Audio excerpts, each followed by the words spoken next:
আসসালামু আলাইকুম ওয়া রাহমাতুল্লাহি ওয়া বারাকাতুহু। প্রিয় দ্বীনি ভাই ও বোনেরা, আমি আপনাদের কাছে আরও একটি মাসআলা নিয়ে চলে এসেছি। আজকের মাসআলাটি হলো, যদি কোনো শিশু অর্থাৎ কোনো বাচ্চা যদি মোবাইলের ওপরে পেশাব করে দেয়, তো শরিয়াতের দিক থেকে শরিয়াতের দৃষ্টিভঙ্গে আমরা ওটা কিভাবে পাক করব। এর আগে একটা মাসলাতে বলেছি যে বাচ্চাদের পেশাবও বড় মানুষদের মতো নাপাক, তো আমরা ওই মোবাইলটা কিভাবে পবিত্র করব, চলুন জেনে নিই এই বিষয়ে। মুফতিয়ানে কেরামরা কি বলেন?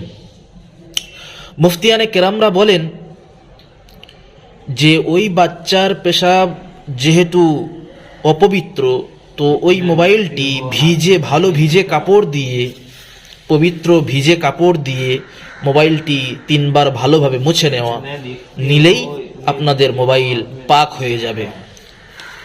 তো আপনারা এই মাসআলাটি কোথায় পাবেন? হিদায়া মাকতাবাতুল বুশরাওয়ালা সাফা পৃষ্ঠা নুসখা 1 নম্বর খণ্ডতে 125 নম্বর পৃষ্ঠাতে পেয়ে যাবেন। মাকতাবাতুল বুশরাওয়ালা কিতাব। ফতোয়াই মাহমুদিয়া 5 নম্বর খণ্ড 247 নম্বর পৃষ্ঠাতে পেয়ে যাবেন। ফতোয়াই হিন্দিয়া অর্থাৎ যেটাকে আমরা আলমগিরি বলে জানি, ওই কিতাবে 1 নম্বর খণ্ড 62 নম্বর পৃষ্ঠাতে পেয়ে যাবেন। ফতোয়াই তাতারখানিয়া 1 নম্বর খণ্ড 553 নম্বর পৃষ্ঠাতে পেয়ে যাবেন। কিতাবুন নওয়াজিল 3 নম্বর জিলদে অর্থাৎ 3 নম্বর খণ্ডে 60 এবং 61 নম্বর পৃষ্ঠাতে আপনারা পেয়ে যাবেন। আসসালামু আলাইকুম।